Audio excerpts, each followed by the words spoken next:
This is the TIE Fighter and X-Wing mashup, based on the upcoming show Rebuild the Galaxy, which will be a 4-part animated series coming out later this year on Disney+. I'd also like to say a big thank you to the LEGO Ambassador Network for sending this set early for review. And it seems like the LEGO group's really on a kick here with these 2-for-1 sets, with the Shin Hati and E-Wing, and also the Fang Fighter and TIE Interceptor sets. And now with this latest set, this will be retailing for $110 this August 1st, and with just over 1,000 pieces and 5 minifigures, it makes the value pretty decent. And if you'd like to pre-order this set, you can certainly do so. I've actually linked my affiliate link in the description below, so feel free to use that to support the channel. I will note, however, that you can still get a TIE Fighter online for about $47 right now, and an X-Wing for $50, which are similarly sized. And with those retiring soon, the question is, can these and will these replace them on the shelf for a while? What I've come to realize about collecting LEGO Star Wars is that there's always an X-Wing, a TIE Fighter, and usually a Millennium Falcon on shelves. And as I was pointing out with the Dark Falcon, there'll always be a Millennium Falcon available, just not necessarily in black. And there should always be an X-Wing and TIE Fighter available, just not always necessarily interchangeable ones. So right off the bat, can these replace the current X-Wing and TIE Fighter? Well, yes and no. Let's take a look at the minifigures. First up is this pretty generic X-Wing Rebel pilot with that beautiful continuous torso to leg print. He has a double-sided face print, and the thing that's different about this pilot is his helmet. He has both red and yellow prints on it to help tie in the color scheme for the included astromech that goes by the name of L3GO, which reads in BASIC a lot like Lego. The red and yellow color scheme is also reminiscent of a very popular fast food chain that we all know and love, and it does look to be an exact recoloration of R2-D2 with maybe some minor differences if you can spot them out. But if you don't want to call him L3GO, call him MiG-R2. For our other generic pilot, we have the classic TIE flight suit, but this time it's a female underneath that helmet. Just one face print on this one, and there's no extra hairpiece or anything, so I guess she's just supposed to stay by the ship. Now, the other two figures are original characters based on the show. This one is Sig Greebling, like signature figure, and Greebling, yeah, it's a pretty clever name, and he's the main character and the hero of the show. I mentioned in the Dark Falcon review that Darth Dev is actually his brother, so I'm anticipating some rivalry here. Since the show is not out at the time of this review, I have no idea if this is just an ordinary like Nerf herder staff. I'd assume he's holding a holocron, but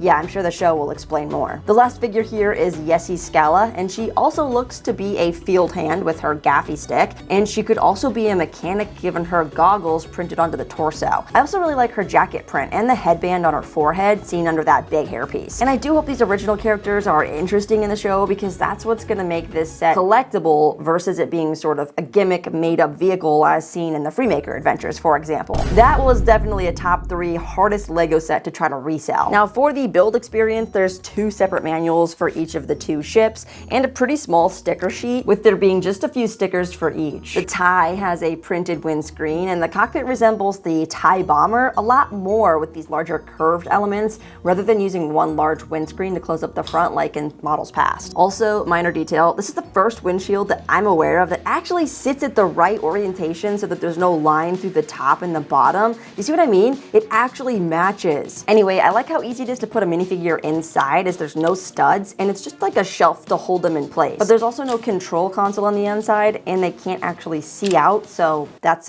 pretty grim. I wasn't sure if I was gonna like the body, but I think this design works well. I'm just still not a fan of the gap between these 2 stickered elements, and it doesn't feel like this circle quite lines up. Could be my fault on the sticker placement, although I did try to keep them close to the edges. The back has a couple more stickers and a matching set of those fat macaroni curves, and there's 2 spring-loaded missiles that they worked into the arms. The wings are very heavy, robust, and I think identical to the previous TIE Fighter playset, except for the part where you can remove these locking pins and take the wings completely off to then replace them with the X-Wing wings, which is very weird. This whole thing is just a massive thruster, and it seems like it wouldn't fly at all, but let me know in the comments if that's something that you want to see me test out. As a TIE wing, it's surprising that the landing gear still holds it up, but the S-foils do feel a little bit floppy when those are pulled apart in attack mode. So now let's take a look at the actual X-Wing. With this white and maroon color scheme, printed shield, and room for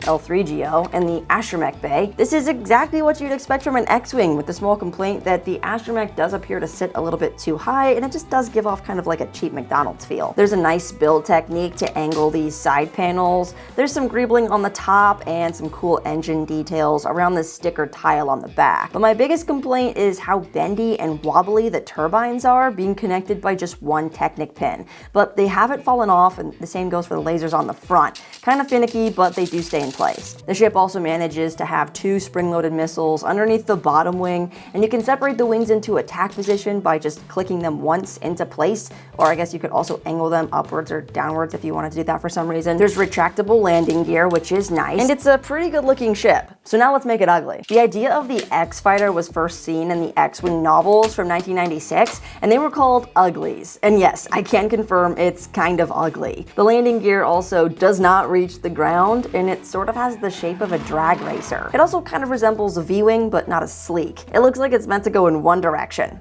fast, except there aren't any actual thrusters on this entire thing.